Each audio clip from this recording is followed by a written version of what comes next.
Hello and croeso, welcome. This is my knitting podcast called Calon Yarns. My name is Lynn and I'm coming to you from Cardiff in Wales in the UK. And this week I have some finished objects to show you, some socks, some yarn acquisitions, some new cast-ons, some works in progress. It's all going on. So we better get started.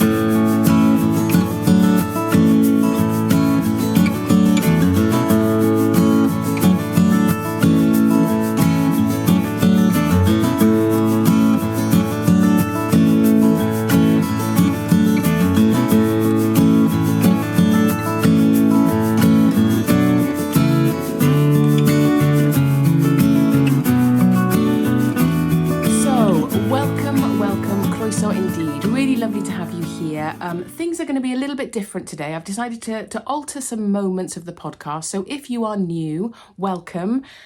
Nothing will have changed for you, all will be as is, but for returning viewers and regular viewers, thank you so much for joining me once again.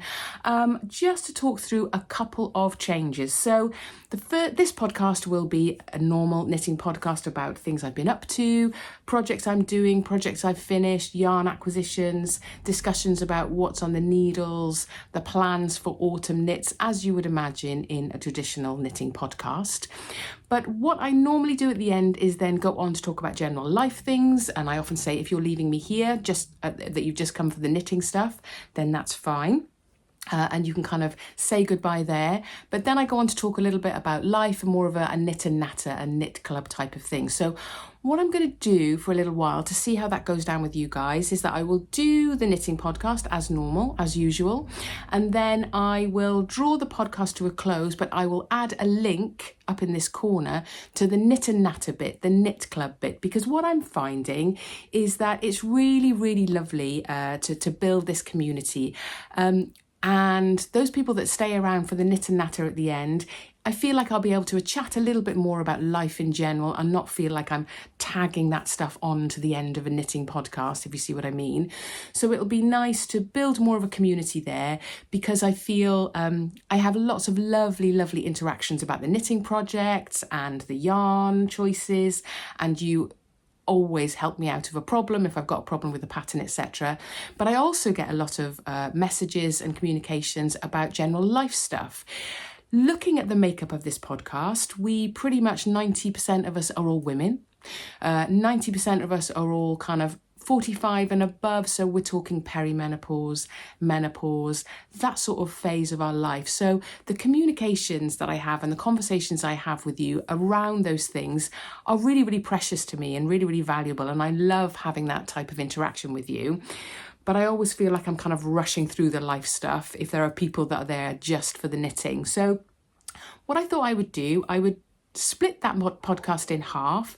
I will have more of a knit club feel, and I think on YouTube you can do videos that are linked to a specific title, as it were, a specific heading. What are they called? A playlist. That's what I'm looking for. So the knitting podcast will be the normal knitting podcast playlist, but then I will add those knit and natter or knit club sessions where we'll talk a little bit more about life. I'll carry on with my project. Hopefully I can keep you company on your project and we can kind of share more of a community vibe that way. So that's the plan. Let me know what you think. We'll see if it works or not, but it'll be nice to have more of an understanding of who you are, what you are up to, not only in your knitting projects, but also in life, because I think we probably have lots in common about our worlds and where we are in our lives in general. That's certainly the information, the trend, the discussions that are coming through, and it would be lovely to share a little bit more of that community with you and maybe build up more of a community around that. Anyway, I've already blathered on for ages, so on with the knitting bit. Now, the setup is slightly different. That's simply because my ring light has decided to not work. So I've tried to get as much light from the window as I can, but it is a rainy autumnal day here in Wales today, so not a great deal of light coming through. I've also had a few problems with my camera, so I'm shooting on my phone. I'm not sure what the sound is going to be like, so this might have to be a bit of a suck it and see episode. I do have a little radio mic, but that doesn't seem to be working either, so I need to kind of spend a little bit of time and investigate all that stuff. So What am I wearing? This is one of my favourite knits, and I say that and I can't even remember the name of the pattern now, so I will put it down below. But it is, as you can see, it's an undyed yarn as the main colour, and then this fabulous, it's a hummingbird, I think that's what it's called actually, the hummingbird sweater. It's a hummingbird design, and this was, the blue was sort of a fade skein of yarn, so it kind of goes from that lighter down to the darker, which I really, really enjoy. It has got a little bit of sparkle in it as well. I'm not sure if the camera is picking that up, and I am not a sparkly type person. Inside, of course, I sparkle away, but I'm not normally a sparkly yarn fibre type person, so it does have a bit of sparkle in there. Anyway, really lovely pattern, slightly shortened sleeves, which I went for, which I really, really enjoy because I always hoik up my sleeves, pull up my sleeves, and it tends to stretch the cuffs. So I thought, no, I'm going to be preemptive and make it a shorter sleeve version anyway. So it's perfect for this sort of between season feel. It is a superwash, so it's not that rustic, really, really warm sweater. It's nice and light in colour and in wearing of it, so it's a good transitional season sweater, I would say. Anyway, details should be down below for this. So what have I completed this week? Well, as you will have seen, I have completed my one set of socks. These were the Unique, UNEEK sock yarn that I bought in Canada, and they are very much matching striped socks. The pack came with two 50-gram balls to give you the matching sets of socks. And then I did, as always, an Afterthought heel. I've put these on the sock blockers, but I haven't actually wetted anything as yet. But I've got that lovely Afterthought heel there, which gives you a separate set of stripes, more chunky stripes, because obviously the yarn count isn't as much for the heel. So very much liking those. The yarn was okay, but it was quite splitty. It wasn't a very tight spin, as I think I mentioned in the last podcast. It wasn't a very tight spin, so it did split a little bit. So I will be intrigued to see how long they last, how sturdy they are. Obviously with the Afterthought heel, that's the joy of an Afterthought heel, but because you can just replace the heel if it wears through, and also the toes. But yeah, I shall see. So that is my first finished object. I really, really sped through those. It usually takes me ages to do socks, but yeah, I don't know what, my fingers needed something to do over these last couple of weeks. So yes, those are complete, ready for autumn and winter boots. A second set of socks, try saying that, a second set of socks with Afterthought heels. Now these are for my husband, so they're on slightly bigger sock blockers. This is just a general opal sock yarn. Again, Afterthought heel, and you can't quite see it in the same way that you can with the stripy one, stripy sock yarn, because it really does blend in. It's got this slight yellow detail through it, and this was a ball of yellow yarn, sock yarn, West Yorkshire spinners that I used to finish that heel, to finish that toe. But you just use the main ball of yarn for the Afterthought heel. And again, I love opal. Opal yarn I think is really, really, opal and regia I think are really strong, hard-working sock yarns that also have a nice, always have a nice pattern or a nice flavour of different colours. So yes, those are complete. They are a Christmas gift, so hopefully my husband doesn't watch this podcast and give it away. Although to be fair, I've been working on them whilst he's been around, but he won't have noticed what I'm actually knitting on. So they are complete, done and dusted. I didn't quite have enough of the yellow to finish this toe, so we've got a slight randomness there. And the heels are quite different because of where they were in the ball of yarn. But yeah, so that's my socks. I tend to do 64 stitches. And then my husband's socks I do on a 72. So I'm size 6.5 and he's size 8.5. So that sort of works out at about right. So yes, pleased to get those done and dusted. Have cast on another pair of socks. So this is Berger de France Gumi 50, which it isn't necessarily a sock yarn, but I really love it for socks. It is a wool polyester, a wool nylon mix. I'm not going to show you the colour of this because this band isn't from the colour of socks that I've bought here. This is from my last set of Gumi socks that I made. So this is just a general grey and black. So on my short needles, a general grey and black. And what was I going to say? Yeah, these are going to be for Kieran, my husband. So hopefully I can get this set finished as well before Christmas, and then that's a big part of his present done. So happy days. So yes, this is the first one. It comes in 50-gram balls, but again is a really nice solid sock yarn. Even though it's not advertised as a sock yarn, it is a really a good solid, wears really, really well. So yeah, I will crack on with those. So that's the sock section of the podcast. Then what have I cast on? So last time we met, I was talking about doing the Ridgeline Vest, which was a ribbed vest, a pattern by Wool and Pine, rather than Wool and Pine, Wool and Pine. Is it Wool and Pine? It is Wool and Pine, which is very lovely, a very much a fitted, ribbed vest or waistcoat with buttons. And I was going to do it in Mia, in Debbie Bliss Mia, but I couldn't get Gauge, so bear with. There's a story here. So I'm doing it in Debbie Bliss Mia in this lovely green colour. So I had enough to do the vest.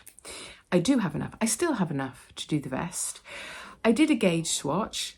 I know, who even am I? And this is interesting actually because, well, it is to me. I did the gauge swatch, and because I couldn't get Gauge, I thought, oh, that's it. I'm not even doing this pattern. I'm going to change my mind and choose something else. Now, as it transpires, the Gauge was absolutely right, but I had counted it wrong. So if I hadn't have done the gauge swatch and I had just carried on, cast on and done it, I would have been fine, you see. So, you know, maybe gauge swatches aren't the be all and end all actually. So we'll see. But yes, I was hoisted by my own petard. So I've cast on a different vest. So I have cast on the Pelica Vest, which I know is really popular at the moment. You're supposed to do it in a super rustic yarn so that you can slightly felt the fabric afterwards, which gives you that nice kind of warm, chunky feel. This is a wool cotton mix, so I'm not going to be able to do that, to felt it, but I'm still happy with my choice. I still think it'll be nice. This drapes beautifully. It doesn't stretch because it's got that bit of cotton in there, so it can be quite stiff and structured, especially when it's supposed to be a double knit, but I think it knits up more like a worsted. So I'm fine about the texture that it will create, and luckily I do have enough yarn for the short version because there's a slightly longer version, and I think the short version is what I would want anyway. So what happened, so I've cast that on. I'll talk about that in a second. So what happened with my gauge swatch was that I forgot it was rib. So it needs to be 28 stitches to 28 stitches to 28 rows, or 28 stitches to 30 rows. Either way, rows are a little bit different, aren't they? You can kind of adapt as you go. But I was only getting 14. Now already, I know that people are going, oh no, she didn't. Yeah, she did. I was just counting the knit stitches. So I was like, 14 stitches in. I'm never going to get a gauge. I'm never going to be able to change my needle sizes effectively enough to get the row count. My row count was pretty much bang on, but the stitch count way off, because I was only counting the knit stitches. I'd forgotten that it was rib, you see. So if I hadn't have done the gauge, I'd have been fine. But this was forget it, whatever, I'm just going to change projects, move on to the Pelica Vest, which I wanted to have a go at anyway. But it was one of those 2 o'clock in the morning. I didn't count the pearls. You know, when you wake up, you're not even thinking about something. You've moved on from an issue, from a project, from a mistake in a pattern, or that you think is a mistake in the pattern, or a section of the pattern you just can't get past. And then you wake up in the middle of the night randomly when you've stopped thinking about it and your brain goes, this is the answer. Whilst you're not thinking about it, this is what's happened. Idiot. So yes, that's what it was. I had 14 knit stitches, but 28 in total. Anyway, we've moved on. We've shaken it off. I'll have to see if I have enough of this in a different colour to do the Ridgeline Vest. But I've started the Pelica. So here we go. So provisional cast on with scrap yarn. Finally learned how to do it properly. Actually looked at a YouTube video rather than just making it up. Makes absolute sense now. I've always had a problem with a provisional cast on, never being able to unzip these lovely stitches. I should be able to now because I've done it properly. What's the matter with me? So done that properly, but what it does have, and there's 1,001 of you that have probably either made this already or who have cast it on and know what I'm about to talk about. But the I-cord edging, what a joy. What a joy that is. Very, very lovely. Very much enjoying that. So neat. Both sides, both edges. Really, really neat. So love that. So I've done the cast on. I've got to the first... I've done all the increases. So this is the back of the neck, I believe, that kind of expands towards the shoulders. Don't know why I did that. Yeah, so that's the back of the neck, and you're expanding here to kind of into the back and around the shoulders, I think. So I've done all those increases, ready to now work down a bit without any increasing, I think. So yes, making good progress there. A couple of techniques that I haven't done before, so looking forward to seeing that through. Second cast on, which I talked about. Oh, and thank you everyone that gave me the idea to get the Musselburgh hat. I remember hearing all about the Musselburgh hat, but didn't really realise the construction. And then when I was talking about wanting a hat pattern that was essentially a long tube that you put one piece inside the other, you were all very, very helpful and go, the Musselburgh hat. It's that one by Ysolda Teague. So yes, great, thank you. Got that. Have only just cast on really, so just done the circle. Well, that's not there, it looks like it's a hole in the centre. The DPN cast on. Can you see that? Is that camera any good? I don't know, am I missing my other camera? We'll see. The DPN cast on, have done a few increases, so now increasing out, I think, and once you've got that bit, then you start working out your gauge, because the pattern is great. Very, very much full of information. So I did print it off a couple of weeks ago, if I'm honest. But, you know, when you read a pattern and you're like, oh, this is concentrating land. And I will have to have the house empty, a good night's sleep, be hydrated, fed, to be able to sit down with that pattern and work it out.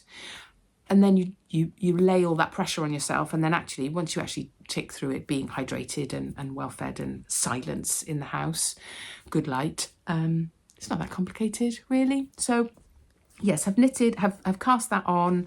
I'm doing it on a 3.5mm needle. I think that's about the gauge I need. This is a Fjall sock yarn, Hillersvåg, that Mole bought when they were in Bergen. So they wanted a hat. I've said, get the yarn, I will knit the hat. So that's what I'm doing. And then on the inside of it, I've combined some softer BFL and some grey lace weight merino silk yarn that I had. So the merino silk yarn was on a skein. So as I was winding the ball, or taking it from the skein onto a ball, caking it up, that's what I meant. I kind of recaked this with it. So I've already got the two strands working together. So that should be nice and soft on the inside of the hat then for her delicate head. So yes, so cast on that in my Fringe Supply Company bag. There's a blast from the past, eh? Bought this, oh my goodness, bought this at Edinburgh Yarn Festival. So that's pre-COVID. I think it was the one they had before lockdown. So what was that, 2019, or maybe it was 2018 I went, I don't know. But yeah, they were all the rage back in the day. So got myself one of those. So yeah, it was tucked away in the cupboard. Perfect size and shape for that project. So there's a cast on. There's a cast on. So I think that's all I've cast on for the moment. Yarn acquisitions. So I showed you these last week. They were in skein form at that time. So this is the ginger pink naturally dyed minis set that I bought at Wonderwool Wales this year. And look, was it this year? Or it might have been last. No, it was this year. I think it was this year. Skeined up. We're nearly ready for a project. Not skeined up, caked up. And then I knew, or through discussion with you guys, the light is really bad. I do apologise. Is that any better? Through discussion with you guys, we talked about having a light main colour for this sweater. So I knew that Nellie and Eve had some new yarns that were coming out, and they talked about an oatmeal colour. You can see two cakes here. So I went ahead and bought this limited edition oatmeal 4-ply from Nellie and Eve. As you can see, it is lovely. It's natural, so undyed. But I'm not sure that the camera is picking it up really. That's where my other camera is really, really good, because it gives a nice bit of detail. But this, it's got a tiny little bit of kind of brown fleck in it. Tiny, tiny, tiny. But this lovely creamy oatmeal colour. And it is 100% Shetland, which and from a farm just down the road from Helen at Nellie and Eve. It's a 4-ply. So oatmeal, undyed.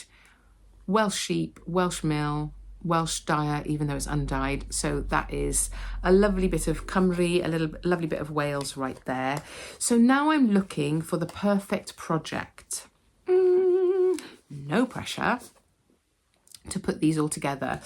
So I've got a few ideas. I did look at a lot of the Sasky and Co stuff, but a lot of her stuff is worsted. I've had a look at some of Kramer, Isabel Kramer, because I really like her shaped sweaters. There's a couple there that might work with this sort of different colour work section, but I've also been looking at some of Ysolda Teague's, no, not Ysolda Teague, Gudrun Johnson. I haven't done a Gudrun Johnson sweater for a long time, and she has some lovely colour work yokes that aren't kind of big designs, but are quite intricate, but have lots of different colours blending into each other. If I can, I'll put a couple of photos up here. So I'm intrigued as to looking at those yokes. There's a couple in particular, because I think I would have to adapt a yoke, because a lot of the more patterned ones, like the larger patterned ones, generally tend to be a main colour and a contrast colour, whereas I've got these 5 different colours that I'd like to have a look at. I have had a look at tin can knits, because they often work in that way as well, but nothing really is jumping out to me there, because I do quite like a boxy sweater. So watch this space really, but it's pressure, isn't it? It is pressure when you have fabulous yarns, and you want to make sure that it is matched up with the right project. So it might take a little while. I've got enough to be going on with, to be fair, with the Musselburgh Hat and the Pelica Vest. So that should give me a little bit of a chance to really find it. It's never going to be the perfect pattern, but to find it. So if anybody's got any ideas of, I've got a good amount of main colour. I know I've got plenty of main colour for the sweater, but these are essentially 80 metres each. I could pull something from my stash to bulk out these colours if I needed, because sometimes you have a contrast colour one which is like 120 metres or a little bit more, and then the other contrast colours are a little bit less. But I would like to be able to use all of these, and they're only 80 metres each. They're 4-ply. So we'll see, we shall see what we find there. Any other plans? No, that's loads for me at the minute. I have been working through a bit of stash, as in putting stuff together to get ready for some other projects as they come through. But I think for me, for now, that's about it. Somebody did, I forget your name, I'm so sorry, but somebody did suggest I spin up the colours to go with this oatmeal or as part of the sweater. And I love that. I love that for you. I love that for me. Soon maybe, because I was looking for my sock blockers, the larger sock blockers, and I have so much fibre that I just don't have time to spin up, which maybe we'll talk about a little bit more in the knit and natter session about that balance. How do we do it? How do we make room for our hobbies and work and family, etc.? I don't know. It's a difficult one to balance, isn't it? Yes. So I think in terms of projects, that's me. I hope you have some brilliant projects on the needles, and give me some ideas if you have any around those smaller contrast colours. If you've done the Pelica, let me know. How's it going? Any areas I need to be mindful of? Yeah, apologies for my Hage swatch nonsense. But yes, I hope you're happy. I hope you're well. I hope you have nice autumn projects on the go.